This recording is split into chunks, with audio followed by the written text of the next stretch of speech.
नमस्कार साथियों, आप सभी का स्वागत है अपने YouTube चैनल सनी का अड्डा। आशा करता हूँ आप सभी ठीक होंगे।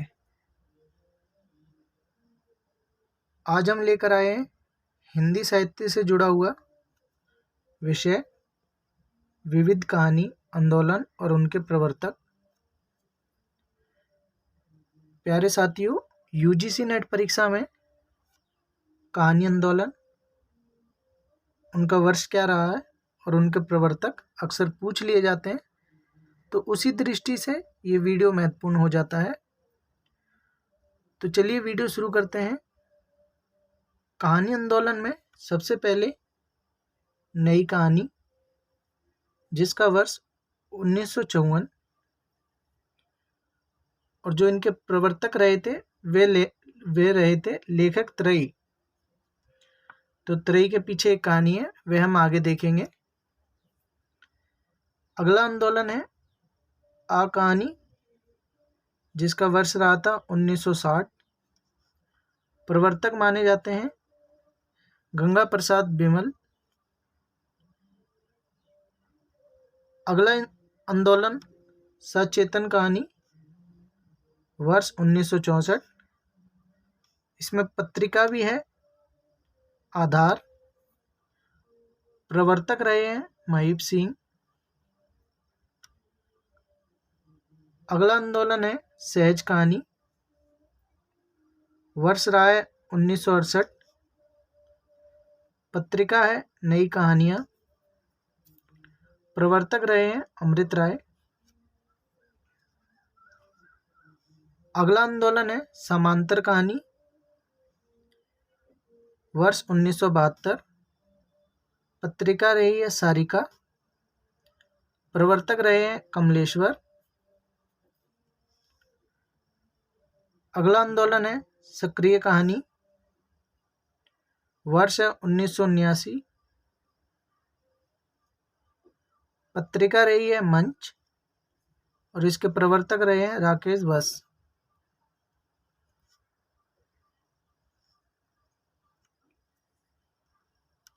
अगला आंदोलन है जनवादी कहानी, 1982। प्रवर्तक रहे हैं जनवादी लेखक संघ। प्यारे दोस्तों, हमने बताया था त्रयी का अर्थ। इसमें 3 लेखक आते हैं, वे हैं राजेंद्र यादव, मोहन राकेश और कमलेश्वर। तो नई कहानी के जो प्रवर्तक हैं वे त्रयी हैं। त्रयी से मतलब हमने नीचे बताया है। आगे चलते हैं। आगे हम देखेंगे नई कहानी को थोड़ा सा विस्तार से समझेंगे।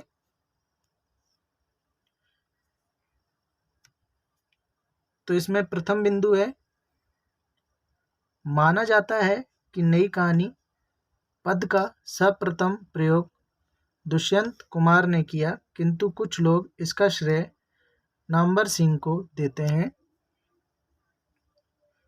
अगली बिंदु है 1956 में भैरव प्रसाद गुप्त के संपादन में नई कहानी नाम से एक विशेषांक निकला, जिसमें 18 लेखकों की कहानियां शामिल की गईं। इसी विशेषांक के आधार पर इन कहानियों को नई कहानी कहा गया।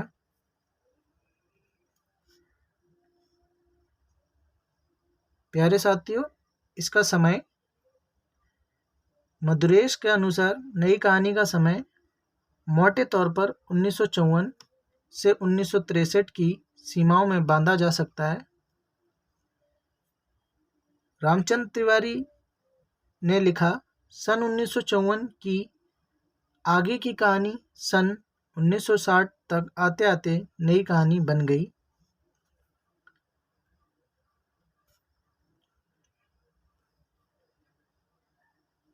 प्यारे साथियों, आगे हम देखने वाले हैं कहानी और नई कहानियां। इसमें प्रमुख बिंदु है कहानी। पत्रिका इलाहाबाद तथा नई कहानियां दिल्ली से प्रकाशित होती थीं। इन दोनों पत्रिकाओं के संपादक भैरव प्रसाद गुप्त थे। जिन्होंने इस आंदोलन को गति प्रदान की। अगली बिंदु में लिखा है 1942 ईस्वी में बंद हुई कहानी पत्रिका का 1954 ईस्वी में पुनः प्रकाशन प्रारंभ हुआ।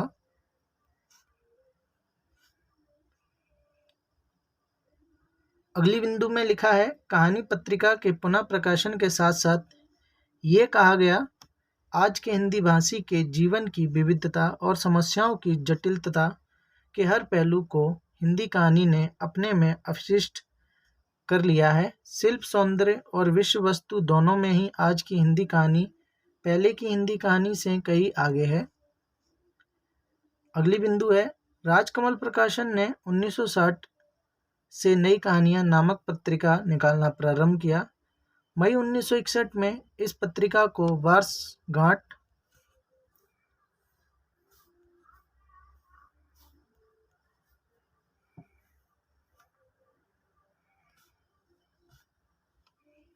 विशांश ने आज की कहानी परिभाषा के नए सूत्र शीर्षक से लिखे लेख में राजेंद्र यादव ने लिखा, कथाकार व्यक्ति को उसकी समग्रता में देखने का आग्रह करता है। व्यक्ति को उसके सामाजिक परिवेश, मानसिक अंतर्द्वंद्वों तथा व्यवहारिक जीवन के तकाजों और आवश्यकताओं की संश्लिष्ट प्रक्रिया के रूप में पाना उसका लक्ष्य है। कुछ टिप्पणियां हमें प्रथम नई कहानी के ऊपर मिलती हैं। तो इसके अंतर्गत सबसे पहली बिंदु मिलती है डॉक्टर नामवर सिंह ने दादी माँ, जो कि शिव प्रसाद सिंह द्वारा लिखित है, को हिंदी की पहली नई कहानी और निर्मल वर्मा के प्रथम कहानी संग्रह परिंदे 1960 को नई कहानी की पहली कृति पुस्तक माना है। इस विवाद में उषा प्रेमदा कृत वापसी का भी नाम आता है। नई कहानी की कुछ परिस्थितियां रही थी, उन्हें देख लेते हैं। इस समय आज़ादी से मोहभंग होने लगा था, जिसने साहित्यकारों को निरर्थकता बोझ से भर दिया था।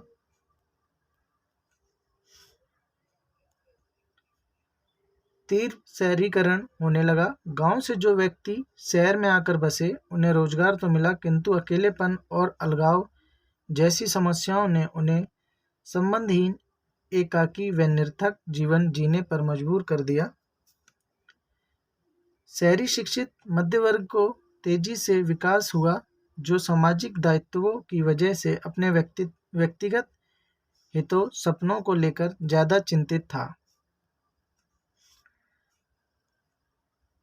नारियां शिक्षित, आत्मनिर्भर और स्वतंत्र होने लगी थी, जिसके कारण स्त्री पुरुष संबंध में बुनियादी परिवर्तन आने लगा।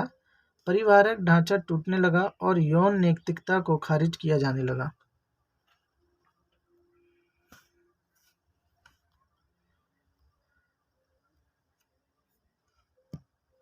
नई कहानी के वैचारिक प्रेरणा स्रोतों में अस्तित्ववादी विचारधारा की भी महती भूमिका रही। इससे उपजे भावबोध ने नई कहानियों में अधूरेपन और विसंगति जैसी मनोभावों को महत्वपूर्ण जगह दी। प्यारे साथियों, अगर ये वीडियो आपको महत्वपूर्ण लग रहा है तो अपने दोस्तों के साथ शेयर कर दीजिए और साथ ही साथ इसको लाइक भी कर दीजिए। चलिए वीडियो पर पुनः लौटते हैं। प्यारे दोस्तों, वीडियो फिर से शुरू करने से पहले मैं आपसे कहना चाहूँगा,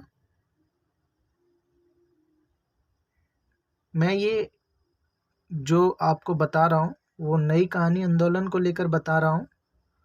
आप चाहें तो इसको स्क्रीनशॉट या हमारे टेलीग्राम चैनल पर जाकर PDF के थ्रू भी पढ़ सकते हैं। यहाँ से कभी कभी UGC नेट परीक्षा में प्रश्न बन जाता है। तो चलिए आगे देखते हैं इसकी विशेषताएं और प्रवृत्तियां।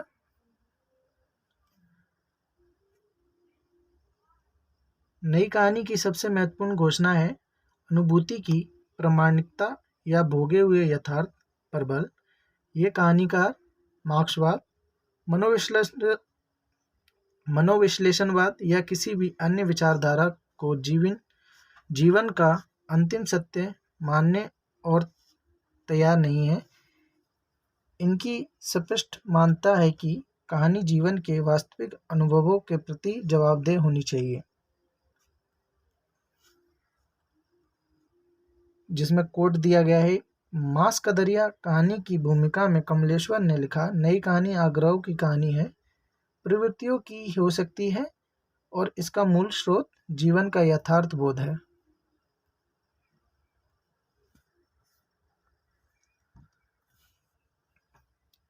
नई कहानी के केंद्र में शहरी मध्य वर्ग का जीवन है। बड़े शहरों में मध्य वर्ग की कुछ विशिष्ट समस्याएं होती हैं, जैसे अपनी जड़ों से उखड़ने की त्रासदी, सामाजिक संबंधों के अभाव से उत्पन्न होने वाला अकेलापन, संत्रास, अजनबीपन, निरर्थकता बोध आदि। नई कहानी का सबसे प्रमुख विषय मानवीय संबंधों में विद्यमान बिखराव की समस्या। जब ग्रामीण समाज अपने पारंपरिक ढांचे से अलग होकर शहरी मध्य वर्ग में शामिल हुआ तो संयुक्त परिवारों में विखराव आना शुरू हुआ। पारिवारिक संबंध की उपयोगितावादी नजरिए से देखे जाने लगे। नई कहानी में रिश्तों की ये टूटन अत्यंत मुखर रूप से उपस्थित है। नई कहानी एक अन्य महत्वपूर्ण विषय है, नारी और पुरुष के संबंधों में आया हुआ महत्वपूर्ण बदलाव। नई कहानी यौन नैतिकता की पूर्ण व्याख्या करती है। उनका दावा है कि नैतिकता इस बात से तय होती है कि व्यक्ति समाज के प्रति कितने कर्तव्य निभाता है।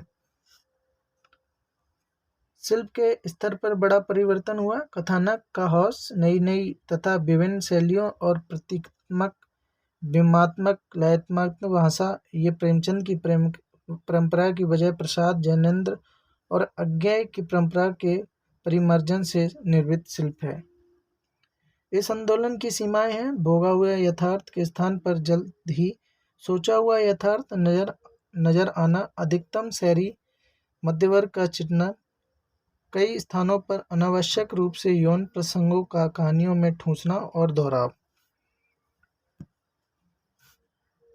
प्यारे साथियों, इस वीडियो से आप नई कहानी आंदोलन के बारे में हर वो बिंदु देख सकते हैं जो संभावित एग्जाम्स में पूछी जा सकती है। अगर आपको ये वीडियो अच्छा लगा हो, अगर अच्छा लगा है तो वीडियो को लाइक, शेयर और कमेंट करके हमारा उत्साह बढ़ाएं। और अब तक आपने अपने YouTube चैनल सनी का अड्डा को सब्सक्राइब नहीं किया है तो ज़रूर कर लें। साथ ही बेल आइकन को प्रेस करके रख लें ताकि आने वाले सभी वीडियो का नोटिफिकेशन आपके पास चला जाए। प्यारे दोस्तों, चलिए मिलते हैं जल्दी अगली वीडियो में। जब तक आप अपना सभी ध्यान रखिएगा। धन्यवाद दोस्तों।